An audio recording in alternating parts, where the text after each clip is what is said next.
बच्ची घर में बोल रही थी कि उसे अनुसूचित जाति से रिलेटेड जिस तरह की उनकी कास्ट थी और SC से करके चिढ़ाया जाता था उन लड़कियों के द्वारा जिन्होंने उसके साथ मारपीट भी की है, उसके बाल काट दिए, उसके सिर पे बोतल मारी और पुलिस प्रशासन ने कोई कंप्लेंट नहीं लिखी कि मुझे मार भी लिया, प्रताड़ित भी किया गया और प्रोफेसर भी खुलेआम घूम रहा है, लड़कियां भी एक्चुअली जो हरासमेंट वो प्रोफेसर कर रहा था, गिरफ्तारी होनी चाहिए उस प्रोफेसर की और उन लड़कियों की। और जो FIR हुई है तो कौन सी धारा लगी है जिसमें वो खुलेआम घूम रहा है, गिरफ्तारी नहीं हुई है।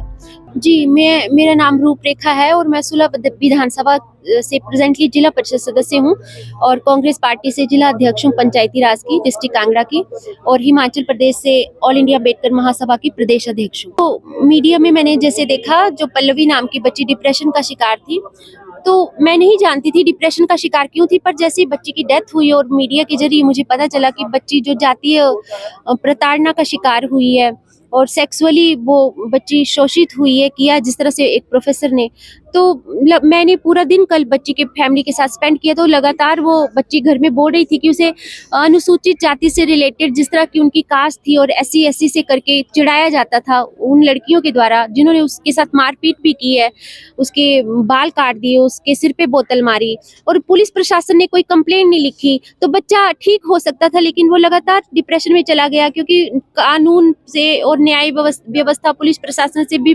विश्वास ही उठ गया कि मुझे मार भी लिया, प्रताड़ित भी किया गया और प्रोफेसर भी खुलेआम घूम रहा है, लड़कियां भी।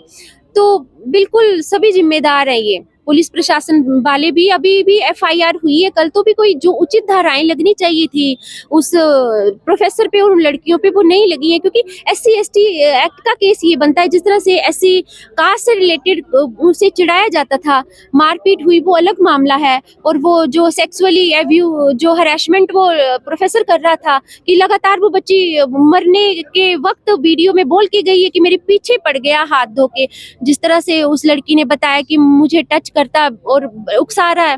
तो बिल्कुल वो गिरफ्तारी होनी चाहिए उस प्रोफेसर की और उन लड़कियों की। और जो FIR हुई है तो कौन सी धारा लगी है जिसमें वो खुलेआम घूम रहा है, गिरफ्तारी नहीं हुई है। तो हमारी पुलिस प्रशासन से जो SP हैं यहाँ के और DC सर हैं हमारे और CM सर हैं हिमाचल प्रदेश से, उनसे हमारी यही गुहार है, रिक्वेस्ट है कि बिल्कुल दोषियों के ऊपर कड़ी से कड़ी कार्रवाई की जाए और तुरंत गिरफ्तारी होनी चाहिए। शांत होंगे नहीं तो यहाँ पे भूख हड़ताल पे हम बैठेंगे जब तक उस प्रोफेसर की और 3 लड़कियों की, जिनका लगातार लड़की नाम ले रही है, गिरफ्तारी नहीं हुई है अभी तक। आज में हमारी बेटियां सुरक्षित नहीं है। ये घटना पल्लवी कोई एक डिप्रेशन का शिकार लड़की हुई है, अगर न्याय नहीं मिलता तो कई पल्लवी डिप्रेशन का शिकार होंगी। उस कॉलेज की कानून व्यवस्था भी शक के घेरे में जहाँ पे खुलेआम मारपीट हो रही थी। वो प्रिंसिपल वहाँ का रूल रेगुलेशन किस तरह का था, बिल्कुल बैन किया हुआ है अभी रैगिंग और बच्चों को कोई प्रताड़ित नहीं कर सकता है। तो कैसे ये घटनाएं हो रही हैं, तो बिल्कुल सेफ ही नहीं है हमारी लड़कियां, किसी भी समाज की बच्चियां सेफ नहीं है। उन ऐसे कॉलेज में संज्ञान लेना चाहिए डिसिप्लिन कमेटी के ऊपर, ऐसे प्रिंसिपल के ऊपर, ऐसे प्रोफेसर। मेरा नाम सीताराम भाटिया है, मैं ऑल इंडिया अम्बेडकर महासभा का जनरल सेक्रेटरी हिमाचल प्रदेश। और यहाँ पर जो बेटी पल्लवी का जो केस सामने आया है, आपने मीडिया बंधुओं की वजह से जो है वो केस हाईलाइट हुआ है, वो हमने वही चीज़ देखी वहाँ से मीडिया में कि बेटी के साथ जो है बहुत अन्याय हुआ है।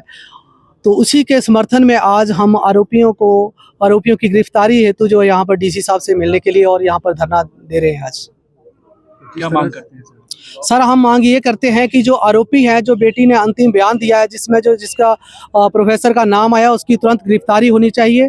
ये सरकार को संज्ञान लेना होगा।